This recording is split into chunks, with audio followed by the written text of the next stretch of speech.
Cher here, and welcome back to another one of my videos. So, for the record, this is already going to be a different video than what you guys are used to seeing from me, because, I'm sort of basically improving this one, and usually when I improv, you would see my normal face, but I don't know, for some reason, I just thought that this would be, by this, meaning Avatar me, would make more sense, because this video is definitely going to be more short, but also to the point. So as the title explains, yeah, this is going to be another K-pop video. With that said, I'm gonna lay down the house rules because I know how certain people get.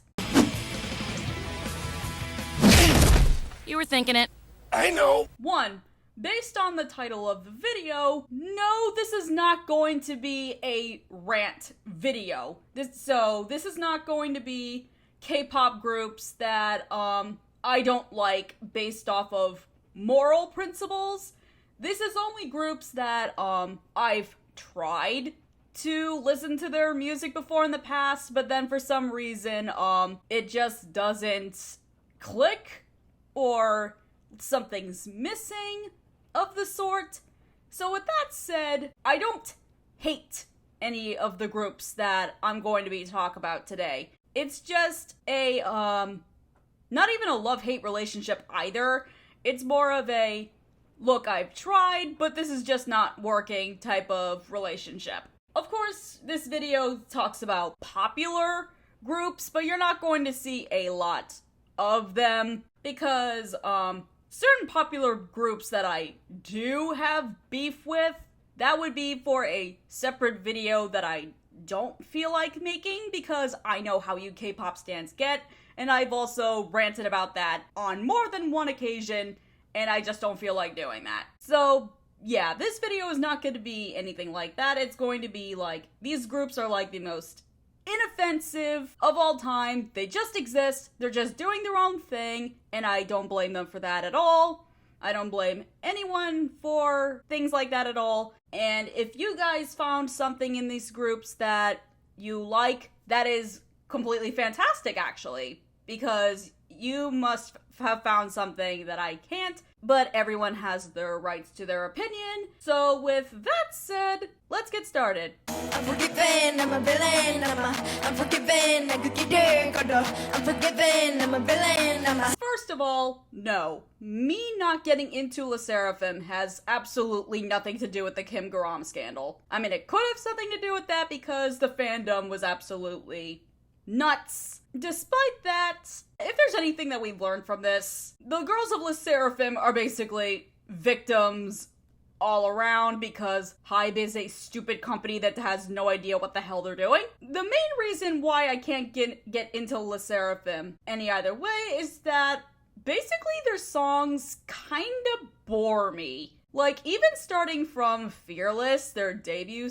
hit that was kinda controversial, kinda not, but for reasons that I'm not gonna go over. I don't know, I felt like it was a, evolved girl crush concept that literally could have been given to any other girl group, and it might have been a minor single or something like that. But it just really didn't do anything for me. The only reason why it did something, it was because it was a debut single from a girl group being debuted by a HYBE, which HYBE did not have a girl group for literally many years. So when you put it into that aspect and you actually start listening to it, yeah, I mean, look, if you guys like the song, I'm not going to diss you, because obviously you found something in it that I couldn't.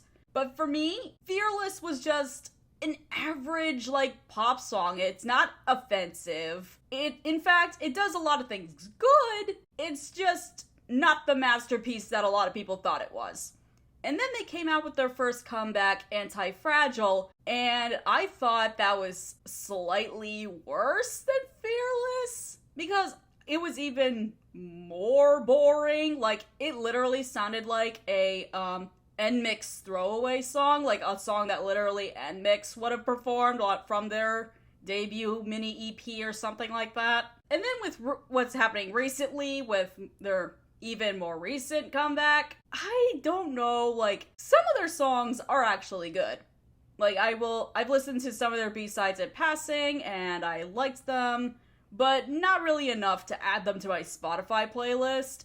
Their more recent single, what's it called? Eve, Psyche, and Bluebeard's Wife. That must have been an experimental song type thing, because I did not get the point of that whatsoever, and with the time that I don't have, I don't feel like trying to deep dive into that song at all. As I said before, I don't hate LE SSERAFIM, and I wish the girls all the best, but their music just doesn't really hit.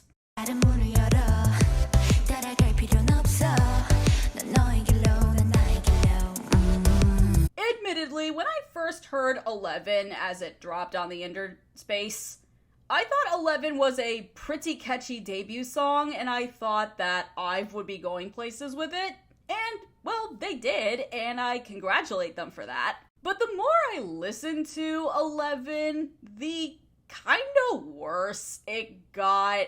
Like, I can't explain exactly why. Maybe just for the fact that the novel appeal of the song just went away because, they released other things after that. Like, I think Afterlike is pretty good. I think Love Dive is pretty vibey. Like, I wouldn't mind putting that on a vibes relaxation playlist. But there's just something about IVE that it's like, it's kind of like when you order a pastry at a bakery. It might look really pretty on the outside, and usually when people look at foods to buy, if it looks good, you would think it would taste good, but then in reality, after you purchase that pastry and you bite into it, there's literally no flavor on the inside whatsoever.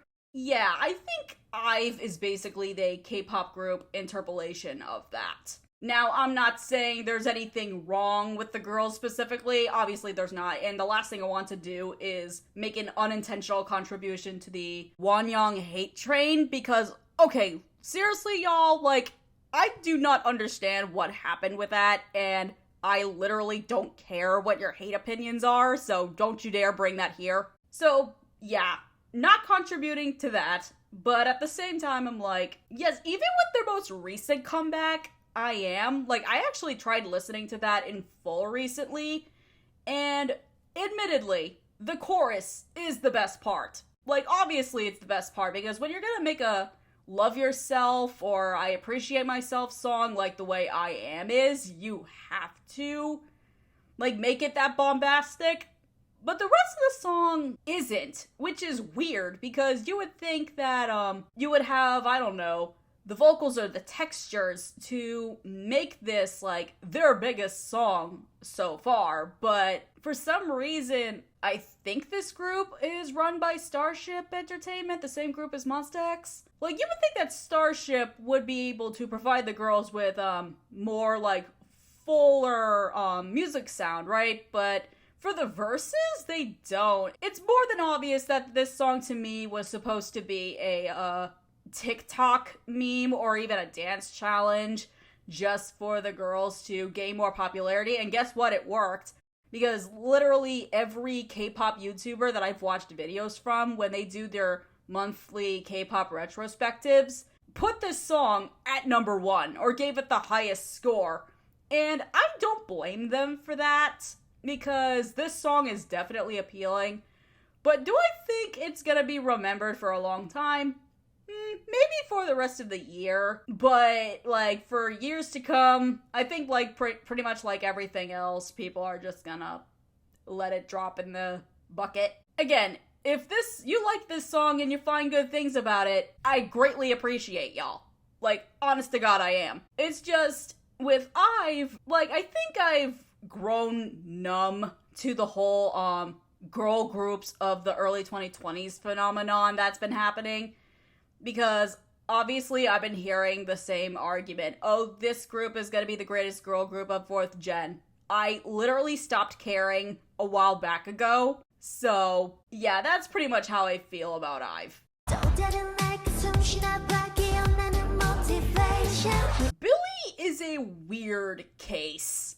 because they kinda have the same problem as IVE, but only to a lesser scale, because in the whole aspect of the popular girl groups thing, Billy are kind of the lesser known out of everyone, but people still listen to their music whenever they release a comeback, which is great.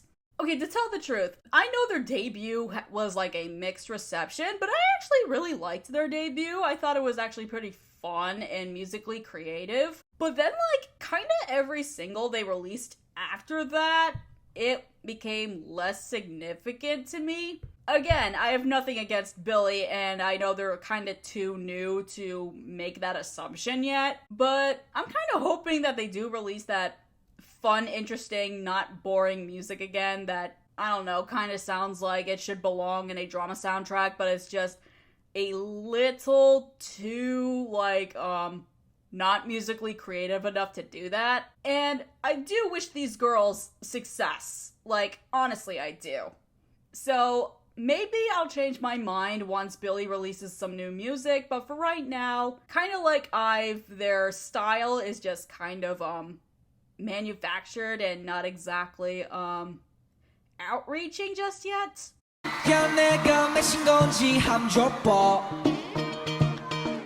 can't tell if it's really too soon to call this group popular because they literally just debuted like last month or a few weeks ago or something like that, but I put them on here anyway because they are a HYBE group officially. If you know anything about like company HYBE stans, like they'll basically just stan anything with HYBE's name on it, but I digress from that. Like, they had just debuted. They only have like, I think a mini EP or something like that, or a couple singles, and I've legitly tried to listen to them, but the issue is, for me, is that great, HYBE is now using their infamous or famous like auto-tuning once again, and I can't tell if that's styling or a deliberate choice, because even when I look under the auto-tune aspect, I don't think these boys' voices were ready to debut, because their vocals just sound off to me. And if something sounds off to me in any way whatsoever, y'all know I'm going to stop listening. And that's exactly what I did. I listened to those singles, I tried my best, and I'm just not gonna do it.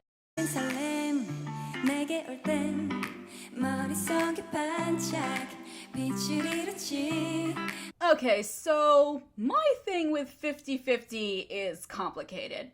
I do think they have good songs for what they have, but my staying away from paying attention to 50/50, as I wouldn't normally do, because again, I think 50/50 have potential, but I think with the whole thing of Cupid managing to get on the Billboard Hot 100 charts, basically had everyone's attention for a good few weeks, but then if 50/50 is just not interesting enough in whatever way it is that I don't know about, people are going to stop paying attention. Like, this is like a blatant example of bandwagon standing that I've ever seen. Just to be clear, the whole bandwagon standing thing does not just apply to K-pop in particular. Like this has happened in pop music for literally decades. Like, basically, a company or managers will push a group or an artist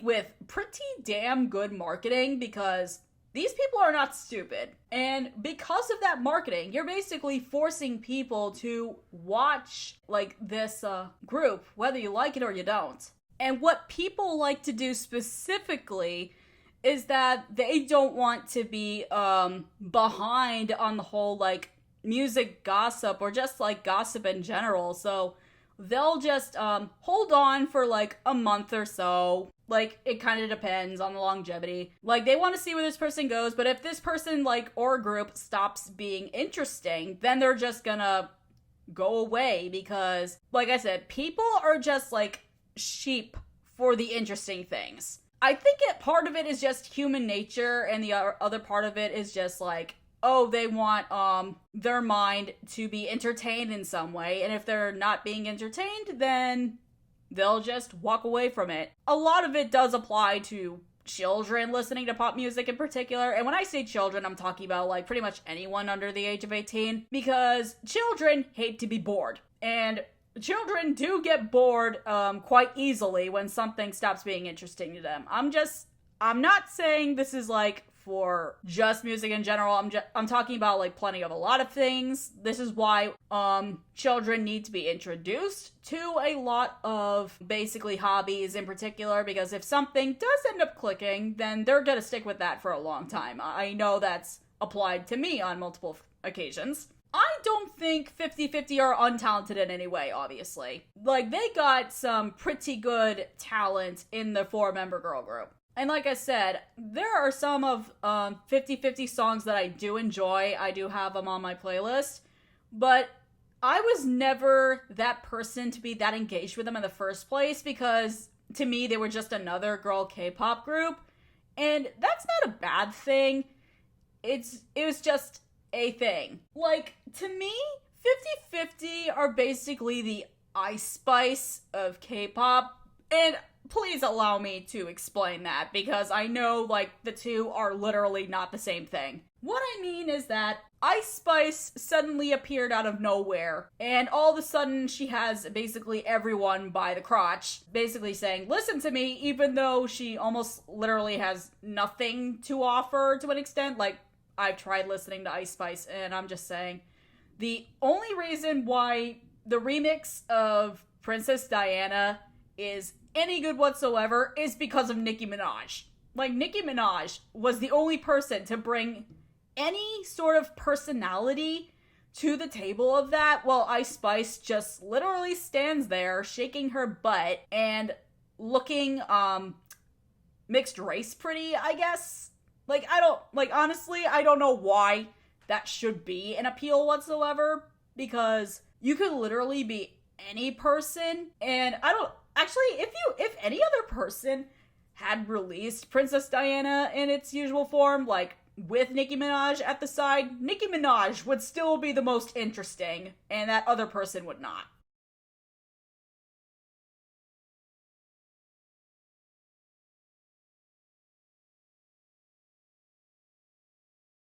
I am not saying that 50/50 is not interesting. It's just that, like, they make average music to me. Like, it's not bad. Like, people are gonna be listening to it for a while, but like I said with the bandwagon thing, after a while, people are just gonna stop, because if it's basically the same thing over and over again, or there's no variety in it, people are just not going to care.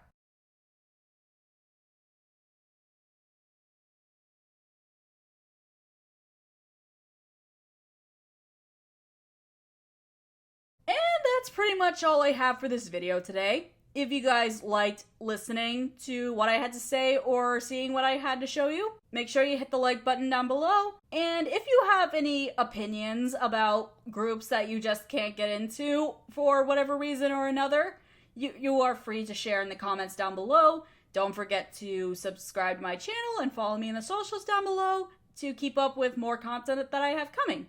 I'm Cait, and it's been real. Ciao!